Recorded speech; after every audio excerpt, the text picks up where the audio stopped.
Eagles, Lions, another great week one matchup to talk about. Really excited for this one, too. Another really interesting game.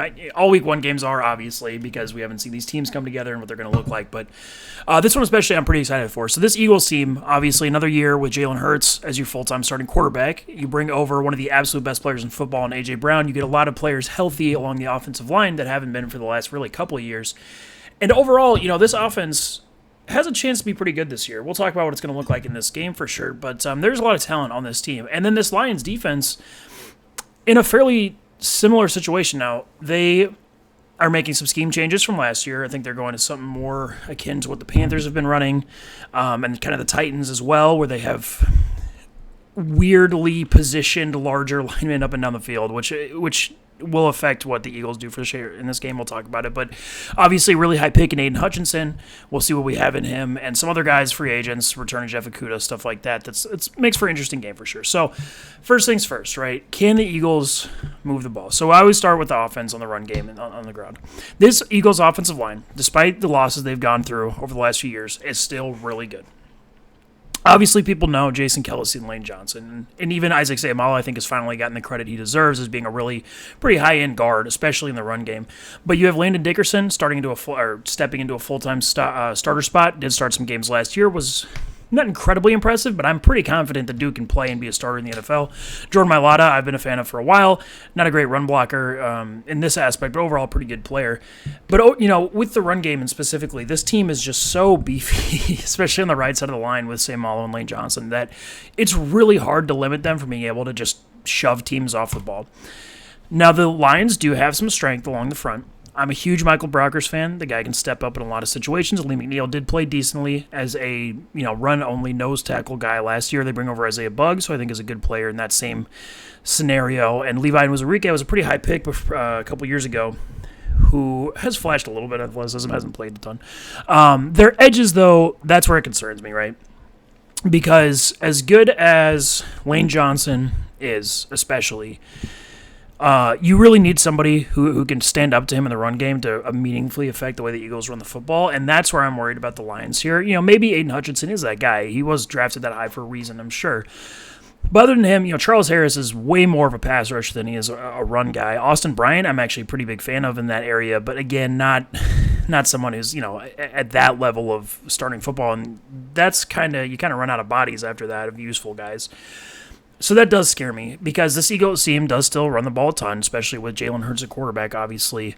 And I don't know if that they're necessarily going to have an advantage along the line. Now, at the second level, they are a little bit better than they've been in past years. C.J. Board, probably going to start, has been a good player for the Ravens for a long time. Not anything special, and he's not a big-time playmaker or nothing, but he's okay. Alex Anzalone, he's a really whatever starter. But he's not awful. You can do worse. And behind a at least pretty strong front here, I do think they have a chance to not get absolutely trucked in the run game. And Dan Campbell has shown that he's actually, I'm a pretty big fan of him as just a coach in general. I think even scheme-wise, he does a lot of good things. He just hasn't had the talent.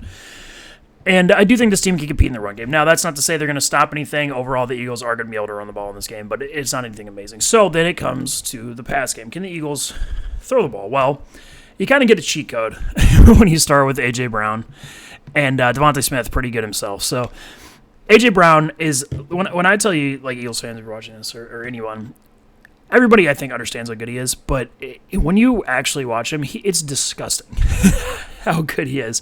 He uses physicality in his routes incredibly well. He just shoves corners all the time, gets away with it because he's never extending his arms really. He's never being super obvious about it. He actually has some lateral agility, so he can get open regardless of that. He has really good hands. He's just an incredible player.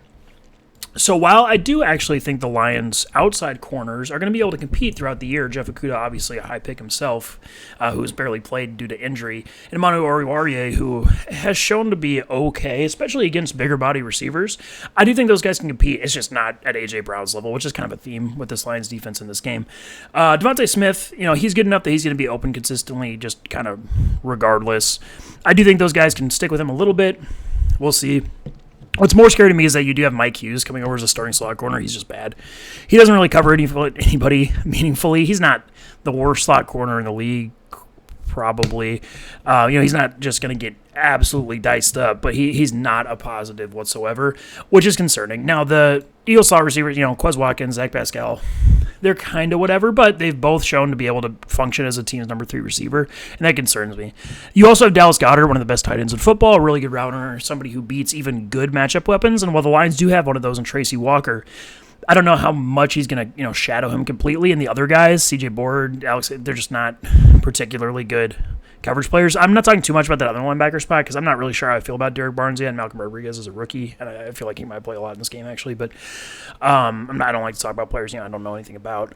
But Tracy Walker, he can compete a little bit. Dallas Goedert, though, is just, again, he's at this level where you need to be really good to consistently shut him down. So the theme with this Eagles offense here is you have a pretty good offensive line who's going to be, especially, I kind of skipped that. It's really hard for the Lions to rush a passer in this game, too. Unless Aiden Hutchinson is that dude from the opening snap, which he actually could be.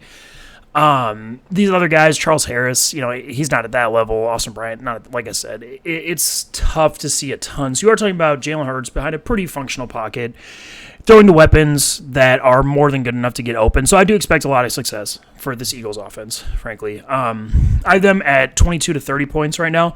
I do think there's a chance they go higher. They are still limited a bit by just having Jalen Hurts as their quarterback.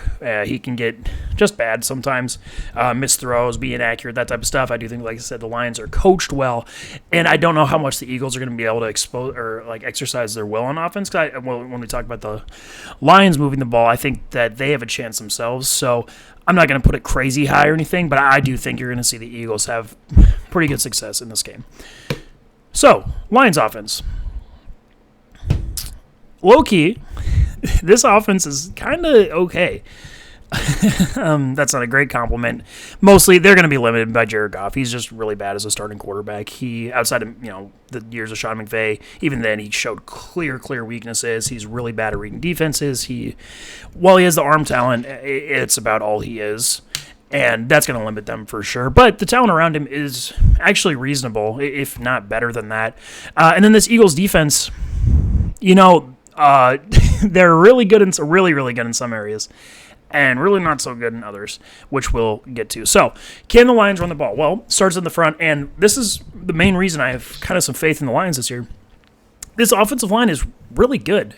Taylor Decker is a really high-end tackle in the run game and the pass game. Penei Sewell, more or less lived up to the hype, I think, last year. He isn't perfect yet. Young tackles really are, obviously, but I have faith in him to be a lot better this year, frankly, and he was already pretty good last year. Most of the time, he has really good movement skills, obviously, incredibly athletic, and it was never really someone that I saw as an issue in pass protection at all. Fred Ragnow, best center in football, dude's crazy good, which you need in this game against the Eagles. And those guards, Tommy Kramer started some games last year.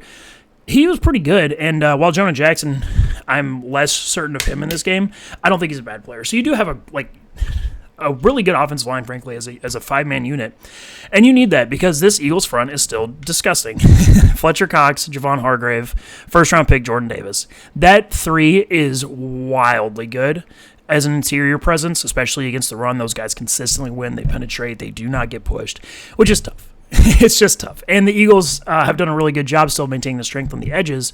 As far as, again, we're talking about run defense right now. Brandon Graham, one of the best run defending edges in the game. Derek Barnett, that is kind of his calling card still right now. While Josh Sweat is more of the pass rusher of the trio. He's no slouch himself. So it is tough. I do think the Lions are good enough to get some traction, though, at times. And the Eagles linebackers are really anything past the first level of their defense is really vulnerable still. TJ Edwards is a pretty fine middle linebacker. I do think he does help the team more than he hurts, and he's useful in this game, but he's not anything special. Kaiser White, actually fairly similar story, probably to just a lesser degree, just not quite as good. And then Hassan Reddick, man, I'm still on board. He's just not very good. Train as a pass rush, he actually I think is more useful as an edge defending guy, and he maybe has some use in this game. I just don't trust him to be a good player at any point, really. What's more concerning than that, though, is that the Eagles safety play is absolutely horrible. Marcus Epps is one of the worst starters in the entirety of the National Football League. Kayvon Wallace, if that's even what happens, I think there's talk about Chauncey Gardner-Johnson moving to safety, which I do like him, actually, but if it is Kayvon Wallace, that's tough. And if it's Chauncey Gardner-Johnson at safety, then you have Avonte Maddox on the field more, which also very much not a good thing. So I do think there's a chance the Lions can run the ball at least to a reasonable degree. So can they throw it to keep up? Well, it's interesting because the Eagles, as a pass rushing unit, do lack quick winners. They generate a ton of power along this front, and against weaker offensive lines, they are able to kind of compress pockets in ways that make quarterbacks uncomfortable. But this Lions team is pretty proof of that, or resistant to that, sorry. Ragnow is amazing. Like I said, I would pick him first to deal with this interior of anyone in the NFL, really. And the tackles, they aren't particularly vulnerable to that type of thing. Josh Sweat does scare me a little bit as someone who can win on the outside, but not too bad. And while the guards, I don't have as much faith in, I don't think they're bad. And someone has to be really, really good as an interior pass rusher to meaningfully impact the game that way consistently. And Fletcher Cox used to be that guy, not really anymore. So there is chances for Jared Goff to have clean pockets, or decent pockets at least, in this game. And his weapons, man, they're not horrible. DJ Chark is a good player who has been really treated. I can't believe he wasn't more valued on the market this offseason, frankly. The dude's just good. I mean, he has injuries. He does have some flaws in his game with physicality and that type of stuff, but he gets open. He's really, really fast. He has hands. I mean, he's a good receiver. Amon-Ra St. Brown was obviously incredibly productive last year. I'm not super big on him as like a individual player or offensive generator or anything like that, but he's more than good enough to be a useful part of your offense. And obviously they do not have two Khalif Raymonds on their team, but they have guys that can function. That's supposed to be Josh Reynolds. Whatever. So they have guys that can function. And again, while I like the Eagles starting outside corners, I'm a huge fan of James Bradbury. I think he is just good. Darius Slay has some issues with quicker, faster wide receivers, as long as he's just not that great, especially at this point in his career, which is a problem against DJ Chark and Khalif Raymond that I mentioned earlier. And their other guys are just kind of their matchup weapons are really bad, and the Lions do a good job of getting the ball to like DeAndre Swift, Jamal Williams out of the backfield, TJ Hawkinson, and those guys are going to eat probably against everyone that's not Chauncey Gardner-Johnson. I do like him a lot as a matchup weapon. It is important for me to mention that for sure. But he can't cover all three of those guys, right? So they're going to force Marcus Epps into coverage. They're going to force Vontae Maddox likely into coverage. And those are places, especially from a clean pocket, that an offense can exploit. So I do like this Lions offense a decent amount in this game. It's still Jared Goff. It is still a good pressurized pocket from the Eagles, which does hurt Jared Goff's chances of being successful. So I have them at 20 to 27 points. I absolutely think they compete in this game. 100%, which I think a lot of people expect. I like Dan Campbell a lot as a coach. Overall, this Lions team is so much better than they have in the last few years. In the Matt Patricia era and stuff like that. But I don't think it's quite enough in this game. I do think the Eagles are going to win a pretty close one. It's just they have more reliable ways of scoring, frankly. Jalen Hurts is just better in the red zone than Jared Goff is. That's what it is. So betting-wise, I just said that the Eagles are going to win, but the Detroit is getting 4 at home. They could easily win this game. And 4 points as a home underdog at this point in the season is not a bad number. I do still think, like I said, the Eagles will win. I'm not putting any money on that money line. And the over-under is set at 48.5, so I think they are clued into this game is going to be more offensive than maybe the reputation of these teams suggests. That number's a little high for my taste still with the respective quarterbacks in this game, so I wouldn't touch it really.